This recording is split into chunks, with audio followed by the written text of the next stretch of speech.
What's going on, everybody? LK here, back at it again with another video. And today, some more Dragon Ball. So specifically, we've been playing this patch for a little over a month now, and I wanted to look at the specific system changes that they did to the game and how they actually affect the game at this point. It's still kind of early, but I've played enough that I feel like I've gotten a handle on most of the new system mechanics at least, and I made a video about, I don't know, 2 weeks ago or so about Season 2.5, how the game wasn't really that different besides a couple of things, and I've moved on a little bit from that. I'll explain that a little bit later though. So first, one of the biggest things in the game is of course Snap, one of the major changes, and how it's faster and variable. So the main thing that comes from this, the obvious thing, is that people are not running snap heavy teams anymore. I'm a perfect example, right? I played Team Gohan GT SJ Goku. I would hit you, snap you, spirit bomb you. Super fun, super cool. You don't see people doing that anymore. That's the immediate thing, but there's also really like minor points, and probably the number one, the major one, is how people deal with really random hits and what happens when people hit tags. So there were points in Season 2 where, especially if your snap structure wasn't that well built, so because, you know, people were like, oh my god, snap meta, it got to the point where people would even do something like this into snap, right? These little combos into snap did kind of matter because you did get like the guaranteed Oki and stuff, but first of all, you don't see any of that anymore. And second of all, when you see someone tag, when someone tags a character now, there are times where, of course in Season 2, you would just go for the snap, for sure. You'd either kill, if you had the resources to kill, 2H, something like that, or you would 2H, do a pretty big combo, and snap the original character in. Because the original character, the blue life would be gone, right? That stat mix-up would be an opportunity to kill that character, and then the character that tagged in would have like whatever amount left, right? Like 50% or so, and one hit is probably death. Now though, because of the variable timing, and as you saw before, the fastest like 13, the slowest is the old like 44, 43 frame incoming, whatever. Now, because of the variability of it, especially like mid-screen, people, or at least myself at least, I just cash out the damage and I go for the knockdown and sub the 2-touch, because if you practice your 2H combos, you should be doing at least 40%, at most like 70, 80, or maybe touch of death, depending on what resources you have, of course. A lot of characters who had problems doing high damage on 2H alone now have extensions using either like the Vanish change, or using Vanish Super Dash, Vanish Special Cancel with buttons, or other ways with like new special moves, stuff like that, to extend their combos to get their normal like 30% combo to like 40, 45%. Trunks is a really good example because this is what you used to have to do, but now you could do like, you can extend with EX Flip, you can extend with Vanish, you can extend a bunch of ways, right? So now you can set up like a 2-touch pretty easily off it, and instead of having the cycle of, normally it would make sense to snap because before you just came in, same timing, but now because of the variability, you might as well just knock the character down, go for the 2-touch, and then the character that got swapped out will come back in with less life, and then one hit again, similarly. So the flow kind of changed a little bit. It kind of gives the defender another opportunity to kind of like get out of that situation. I personally have mixed feelings about it because you should be punished for tags. It's probably one of the recurring themes of this game for me, where like I hear the argument of people where like, oh, you should have a chance to get out, you should have a chance to get out, but I'm kind of on the side like, you got punished, like you got punished. So what I've been leaning towards is doing as much damage as I can, because even if the defender kind of like slips out or for reflect or tags again or something, if I cashed out into like 70% into knockdown, like level 3, and they have to use spark or something to get out, then I mean in my head that's a win. Like I'm taking over a resource over a long period of time, so I think that's fine. But overall, it's kind of works the same, this tag interaction. It's just like instead of swapping in a character, you just keep the same one, and it's still like that extra hit that you need to kill the original character that's swapped out. So next, assists. So this is going to be two parts, two things I want to talk about here. One is the stagger change, and this is a kind of big one. in my opinion. So it doesn't come up so much when you're hitting characters. Like when you hit a character and knock someone down, it's pretty easy to get your assist back. But as far as pressure, from what I've seen, I think I've said this on the channel before, you basically have to give your opponent a chance to tag for you to get your assist back. That is pretty rough. The offense in this game is strong, I felt, but I think this is just like, this is a really, really rough change, I think, for the game in general. I don't know if people have really felt it though. Like, I don't really feel like people are talking about this change that much. I can't say I feel it too much personally, but it's also because of the way I changed my team. Like, I think if I was playing some type of Season 2 team, like if I was playing Team Gohan or like Kid Buu maybe, or like Adult Gohan, I would feel it a little bit more, maybe. Because those characters, one of the things about them is that they're especially good at getting their assists back in the old context of the game. For these characters, like Trunks makes his own plus frames, which is nice. Base Vegeta has ways like RPSU with his offense, which is nice. Broly has a command grab, so who cares whether or not I have an assist. So I feel like I'm not feeling it that much, really, but I think it definitely makes some characters' life harder than it should be. Like, no matter how they deal with this thing, like recovering assists, it's always going to benefit some characters. So this is one I want to see, like, how is it going to work over the long term.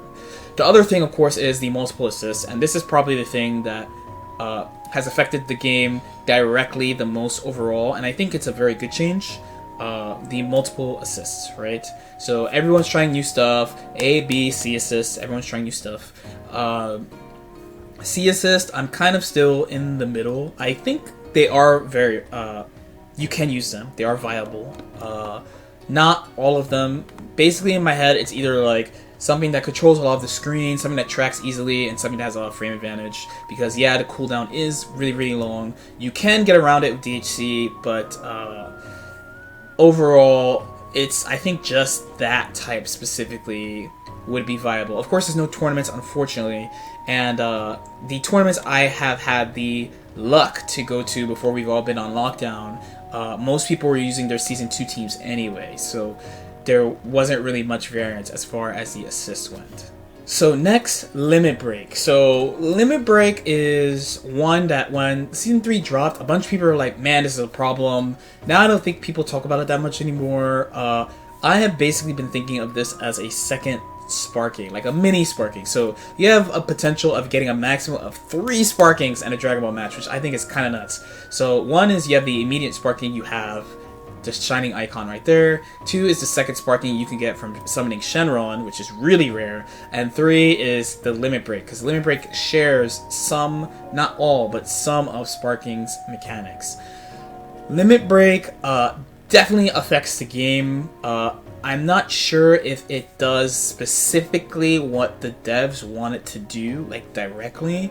Like, it seems like they really wanted to strike a balance between, like, oh, people can come back 3 vs 1 if they actually pick a character designed to be an anchor. They can really, really do it. And, oh, we can't make it too crazy because people are going to complain that the game is too random. A lot of people I've played online on PSN have been saving their spark for the Limit Break character, which brings us back all the way to Season 1 when the game dropped, where everyone was saving their spark for their last character. I, after playing for a little while, have been playing Season 2. I use my spark to protect my team, and then my anchor is generally Z Broly, generally. Sometimes it's Trunks, you know, the way the games works, right? And I get the damage buff, and I do more blue life. Cool. I don't necessarily need the buff Super Dash and Vanish. You know, I can still play really good neutral. It's hard to hit Broly in neutral. He has a command grab. He's really, really strong. Trunks is really strong too. Hard to catch fast.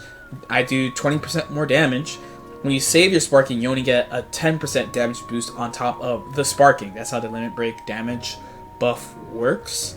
So I don't see Limit Break being so incredibly strong that you should save it for your last character. There's no anchor that ridiculous in the game yet. Emphasis on yet.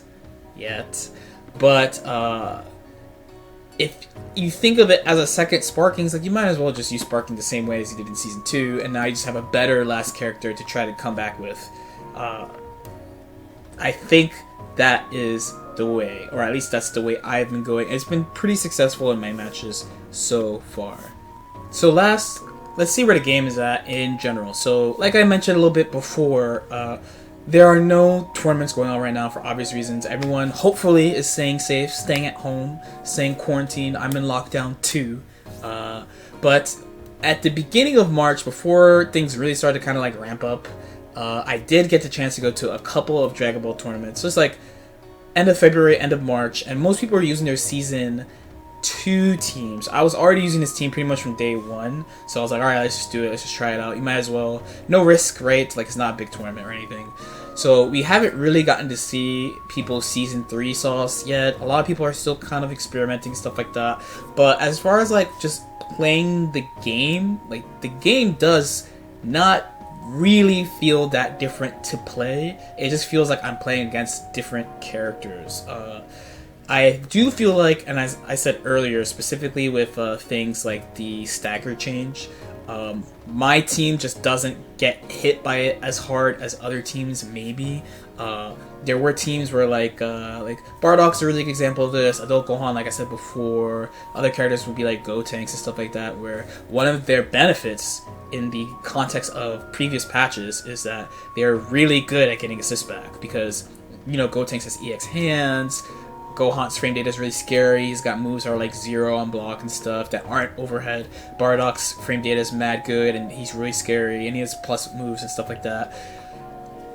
So those characters, they find it a little bit harder to get their assists back now, but then like I said, characters with like command grabs or like base Vegeta, who like puts himself airborne and he can like cycle options and stuff, they're like better at pushing their offense and getting their assists back. So it's just like the characters that are better at it have changed a little bit. The main thing that I feel is different besides characters, which is the probably best thing, 'cause the system changes I'm like mostly. The main thing I think has changed is that matches are less streamlined right now, for better or for worse. I generally feel that way is like not as good, because it does make the game feel a little bit more random to me.